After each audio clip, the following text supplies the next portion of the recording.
Magandang umaga, class. Kumusta kayo?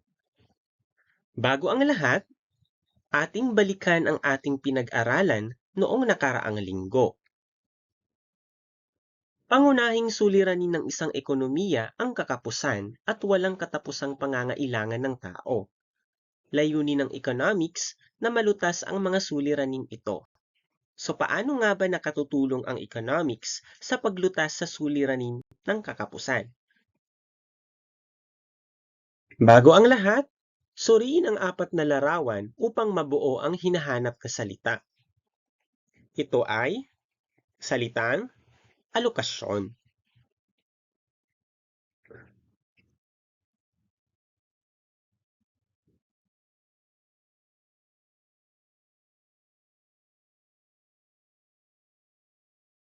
Ano nga ba ang tamang paggamit ng pinagkukunang yaman? Bagaman hindi matutugunan ng limitadong pinagkukunang yaman ang lahat ng pangangailangan at kagustuhan ng tao, dapat pa ring tiyakin ang lubos na paggamit nito. Magiging malawak ang paggamit ng mga pinagkukunang yaman sa tatlong paraan. Una, ang pagiging epektibo at maayos at matalinong paggamit nito. Pangalawa, maayos na pamumuhunan. Pangatlo, paggamit ng makabagong teknolohiya. Magkano nga ba ang nakahanda mong gastusin sa mga sumusunod na pangangailangan? Merienda sa tanghali, bagong t-shirt, pampagupit o pampaayos ng buhok, at notebook. Ano ang iyong naging batayan sa pagtatakda ng halaga?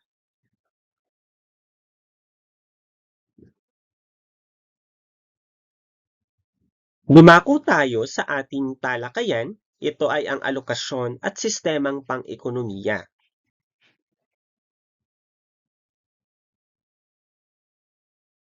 Ano nga ba ang alokasyon? Ito ay pagtatakda ng dami ng pinagkukunang yaman o halaga para matugunan ang mga pangangailangan at kagustuhan ng tao. Ito ang pamamaraan ng pagtugon ng tao ukol sa suliranin ng kakapusan ng mga pinagkukunang yaman. So, paano nyo nga ba ginagamit ang alokasyon sa pang-araw-araw na buhay? So, bilang isang estudyante, tayo ay nagtitipid sa ating baon.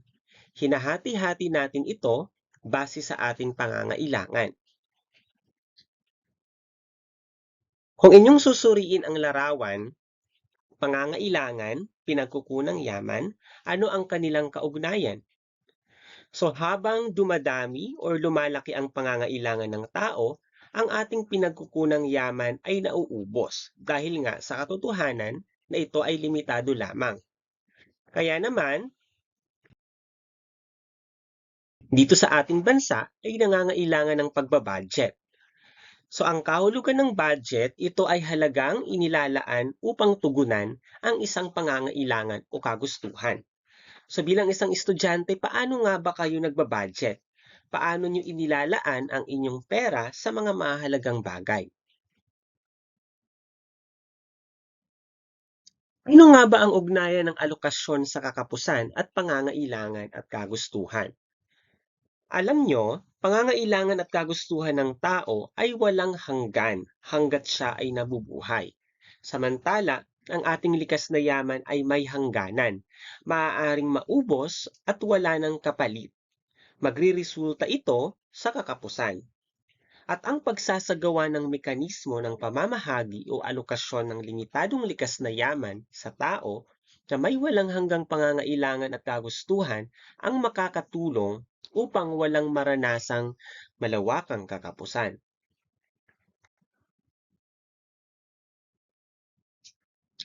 So kailangang tumugon ang bawat lipunan sa apat na katanungang pang-ekonomiya.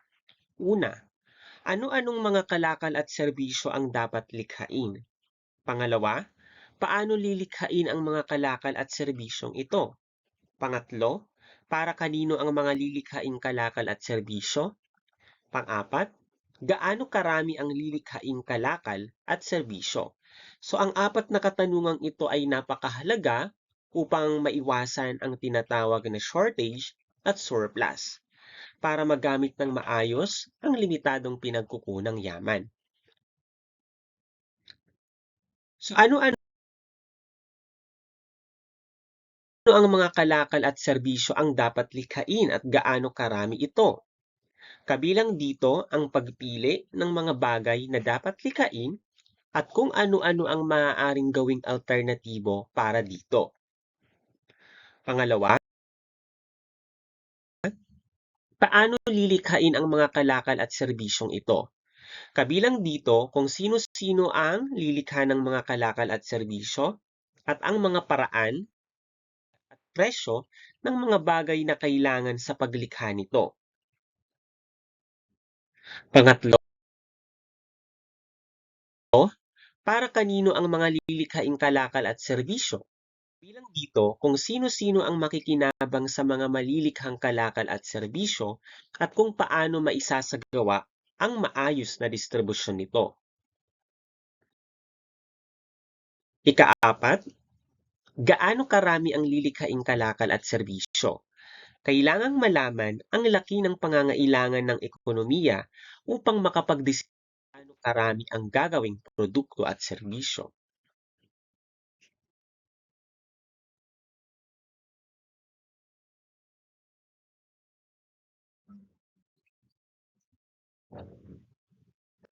Ang sistemang pang-ekonomiya. Ang sistemang pang-ekonomiya ay napakahalaga dahil ito ay paraan upang maisaayos ang iba't ibang unit ng sektor ng ekonomiya upang matugunan ang suliraning pangkabuhayan sa ating lipunan. Layunin nito na mapigilan ang labis-labis na paglikha ng mga kalakal at serbisyo at maiwasan ang kakulangan ng mga ito.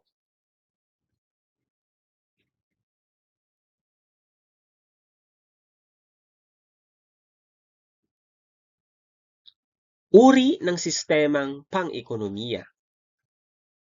Ang pagkakaiba ng sistemang pang-ekonomiya ay nakabatay sa kung sino-sino ang gumagawa ng pagpapasya at sa pamamaraan ng pagpapasyang ginagawa.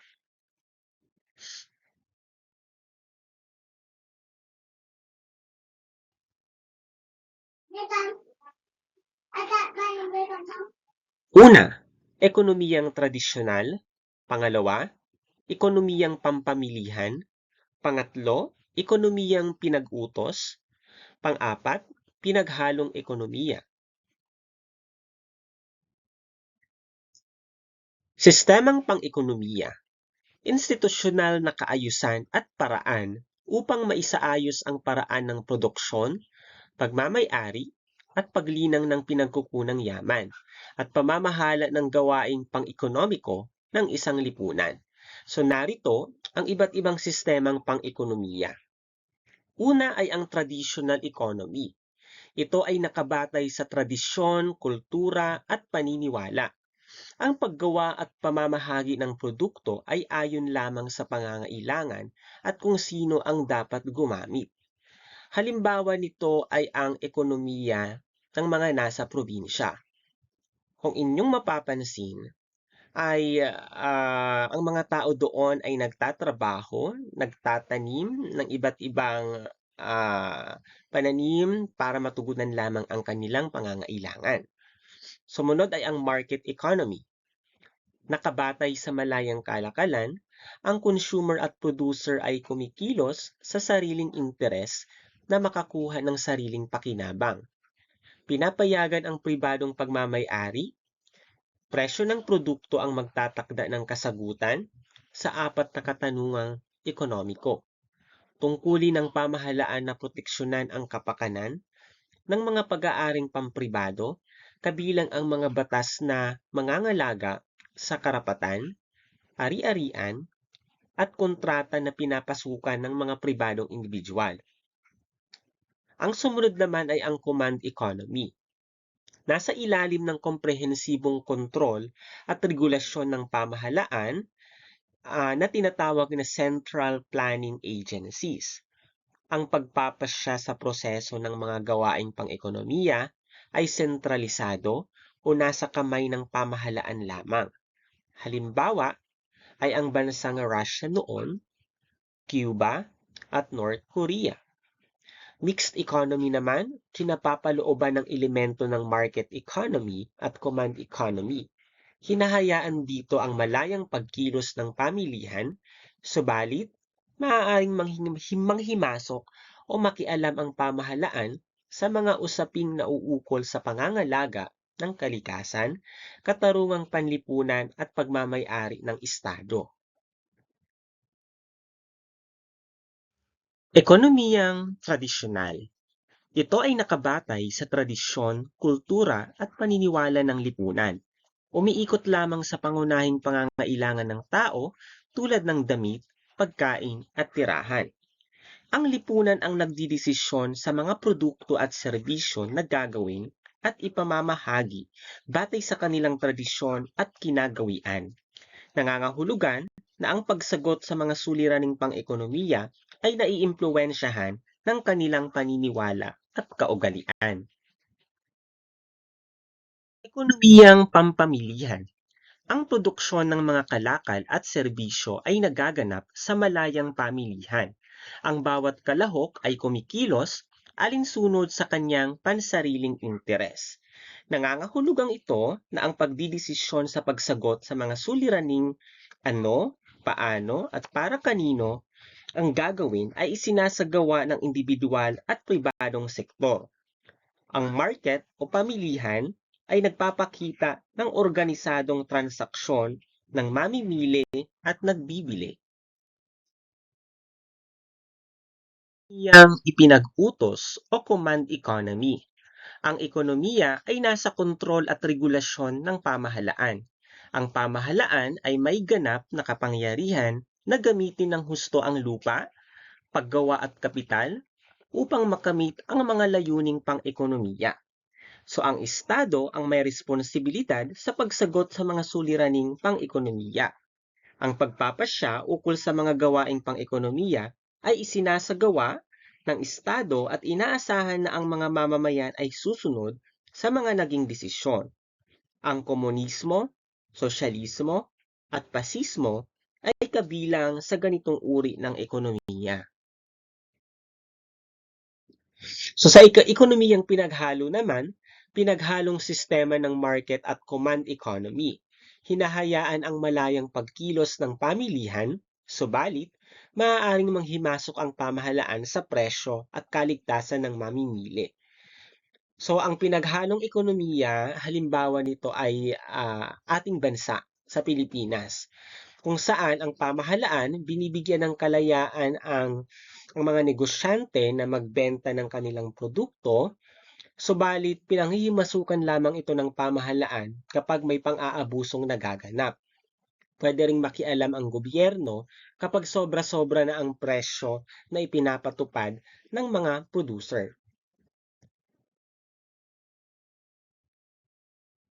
Sa bilang pagpapahalaga, bakit mahalaga na magkaroon ng sistemang pang-ekonomiya ang isang lipunan? Para sa iyo, ano ang angkop na sistemang pang-ekonomiya sa Pilipinas?